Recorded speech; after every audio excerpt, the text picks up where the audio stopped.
Tentez de gagner un exemplaire du porte-rune. Pour cela, commentez cette vidéo et abonnez-vous à la chaîne d'Atlas Motivation et des Royaumes sans Lune. Lien de la chaîne en description. Le porte-rune. Écrit et conté par Tom Dervin. Chapitre 1. L'odeur du fer.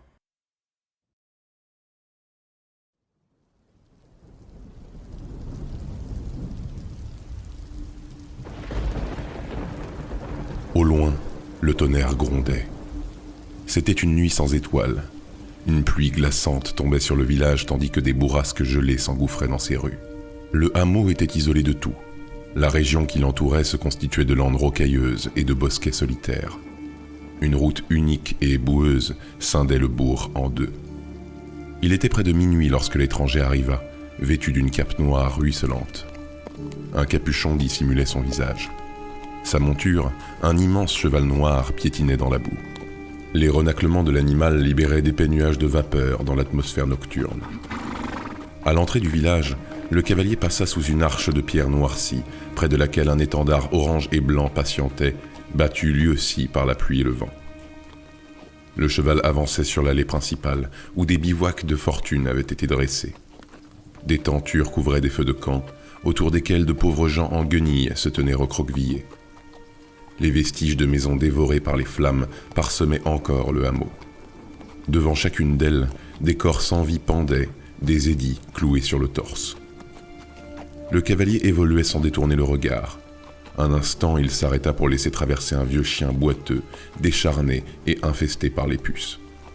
Il fit finalement halte devant une auberge. La taverne n'était plus toute jeune. Les briques qui composaient ses murs menaçaient de se dérober à tout instant, et des plantes grimpantes avaient envahi une bonne partie de la façade.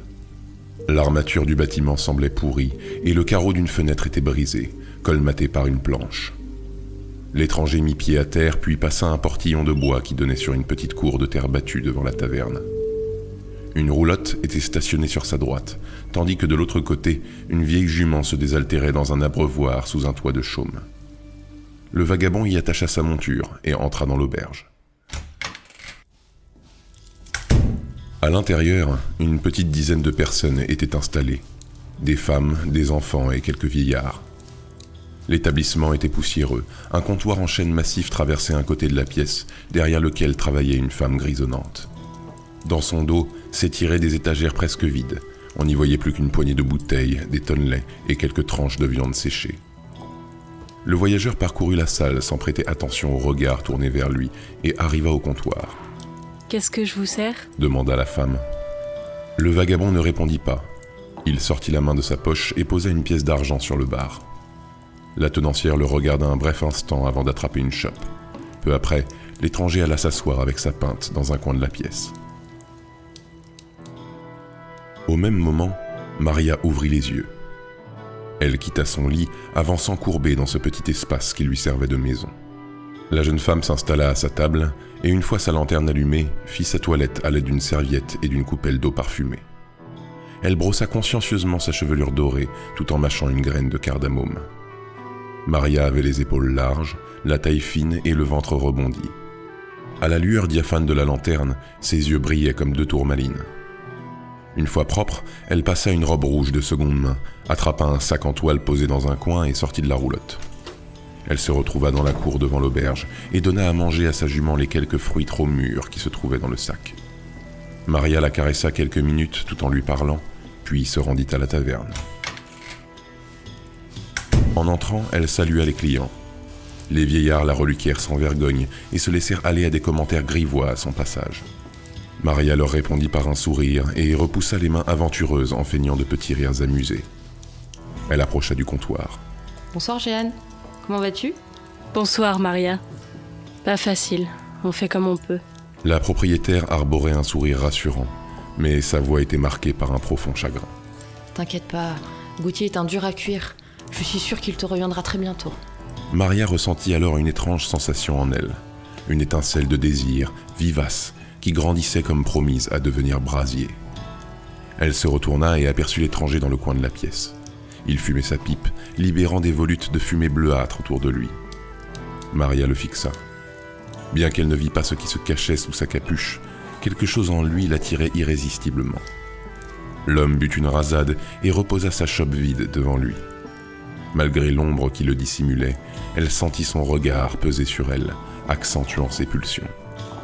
Elle pouvait presque sentir son excitation battre dans sa poitrine, poussée par une odeur enivrante qui lui montait au cerveau. Elle fourra la main dans sa poche et en sortit quelques pièces de cuivre qu'elle posa sur le comptoir. Jeanne, du vin s'il te plaît. La tavernière déboucha une bouteille et la lui tendit avec un verre. J'en voudrais un deuxième. L'aubergiste regarda Maria avec surprise, puis s'exécuta. La jeune femme prit le tout et se dirigea vers le vagabond. Je peux m'asseoir ? L'étranger hocha la tête. Elle posa le vin et les verres sur la table et prit place. Je m'appelle Maria. Et toi ? Le voyageur garda le silence. Tu es du genre timide ? Avec moi, ce n'est pas nécessaire, tu sais. Je crois que j'aimerais bien passer un peu de temps avec toi. Tous ses sens bouillonnaient. Quelque chose grondait en elle, une envie irrépressible. La jeune femme passa la main sous la table et la posa sur la cuisse de l'étranger. J'ai une caravane. Là, dehors. On pourrait prendre le vin et s'y installer confortablement ? Qu'est-ce que t'en dis ? Le vagabond couvrit de sa paume la main de la jeune fille et de nouveau hocha la tête. En retour, Maria lui rendit un sourire charmant et cette fois honnête. Elle garda la main de l'étranger dans la sienne et prit la bouteille, laissant les verres sur la table. Sous les regards déconcertés de la salle, ils sortirent de l'auberge et se retrouvèrent rapidement dans la roulotte. À l'intérieur, il n'y avait qu'un lit, quelques étagères suspendues, une chaise et une petite table clouée au sol. Le voyageur s'installa sur la chaise, tandis que Maria le dévorait des yeux. Il prit la bouteille et en avala la moitié d'une traite, ce qui fit rire son hôtesse. « Tu as vraiment besoin de te détendre, on dirait. » se moqua-t-elle. Le vagabond glissa la main dans sa bourse et posa une petite pile de pièces sur la table. La prostituée l'interrompit. « Ah non, non. Pour toi, c'est gratuit. » Elle se leva, prit la bouteille des mains du voyageur, souleva sa robe jusqu'aux cuisses et s'installa sur ses genoux, face à lui. Doucement, elle ôta la capuche qui gardait le visage de l'étranger dans l'ombre et plongea son regard d'ébène dans le sien.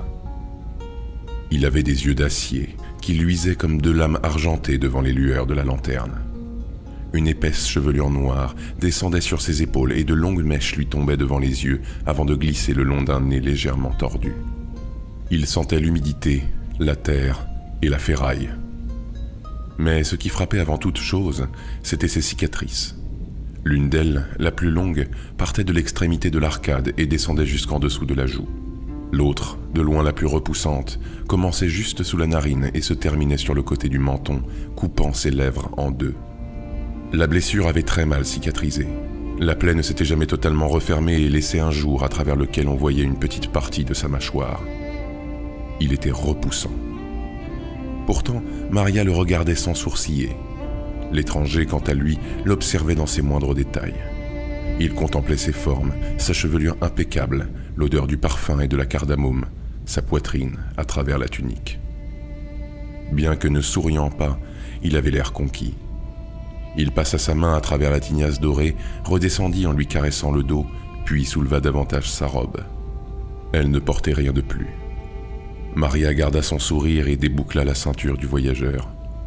Alors que les mains de l'étranger avançaient sous les tissus pourpres, elle se pencha en avant et l'embrassa. Elle avait les lèvres froides et lui, brûlantes. Il laissa tomber sa cape sur le sol et ôta sa chemise tandis que Maria faisait glisser sa robe de ses épaules et découvrait ses seins nus. Doucement, la jeune femme caressa le torse de l'étranger. D'autres cicatrices lui striaient le buste. Maria pouvait sentir les reliefs inégaux défiler sous la douceur de sa paume. Certaines avaient dû être infligées par une lame, d'autres ressemblaient plutôt à des stigmates laissés par des flammes dévorantes. Une plaie, plus récente, juste à côté du nombril, n'était pas encore cicatrisée. Les staphylades étaient suturées, mais du sang à peine séché restait sur le pourtour de la blessure. Dans son dos, des symboles mystiques étaient gravés dans sa chair, le long de sa colonne vertébrale. Soudain, le voyageur se leva de sa chaise, agrippant Maria par les cuisses, et il l'allongea sur sa couche. Tandis qu'il l'observait, des pensées étranges semblaient passer dans son regard, comme un tourbillon d'émotions contraires et chaotiques. Dans la minute qui suivit, leurs vêtements jonchaient le sol et leur corps s'entremêlaient. Ils s'offrirent l'un à l'autre sans aucune pudeur, sans aucun doute et sans aucune parole. Ils étaient tous deux l'un contre l'autre, à demi couchés, leur cœur battant la chamade au rythme de leur corps qui s'entrechoquaient. Le voyageur embrassa la poitrine de Maria et remonta petit à petit le long de son torse. Au niveau de son cou, en un instant, il ouvrit grand la bouche et planta sa mâchoire dans la glotte de la jeune femme. À ce contact, une fumée noire et nauséabonde s'extirpa de la blessure ruisselante. Maria ne pouvait hurler, seul un bruit sourd s'échappa de ses lèvres. L'homme continua d'enfoncer ses dents et de creuser la plaie. Il imitait toute sa force, mais la peau et la chair de la jeune femme paraissaient lui résister. Alors qu'un sang froid, presque gelé, inondait la gorge de l'étranger, les ongles de Maria s'allongèrent pour devenir des griffes. Son visage gracieux se déforma et prit des allures monstrueuses. Ses pupilles se dilatèrent encore et encore, si bien que ses yeux devinrent des miroirs d'une noirceur abyssale. Sa mâchoire doubla de taille, son menton s'allongea et ses dents se changèrent en de véritables crocs. Elle commença à se débattre, à porter de grands coups de griffe dans le dos de son agresseur, lui arrachant des lambeaux écarlates qui vinrent souiller les draps déjà mouillés par les sueurs charnelles. Elle paniquait. L'homme qui la tenait entre ses dents serrait davantage à chaque attaque, tandis que la fumée noire envahissait la pièce.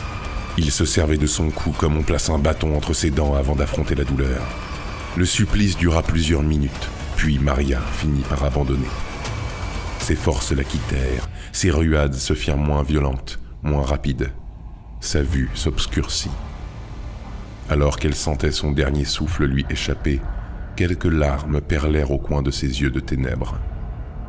Enfin, le voyageur réussit à totalement refermer la mâchoire sur son cou. Maria, inerte, bascula avec lui sur le lit. En quelques instants, les griffes redevinrent des ongles, les crocs des dents. Ses yeux noirs se rétractèrent et la jeune femme reprit son apparence innocente, le visage frappé par l'effroi. Ils étaient tous deux nus dans le sang, la sueur et les larmes.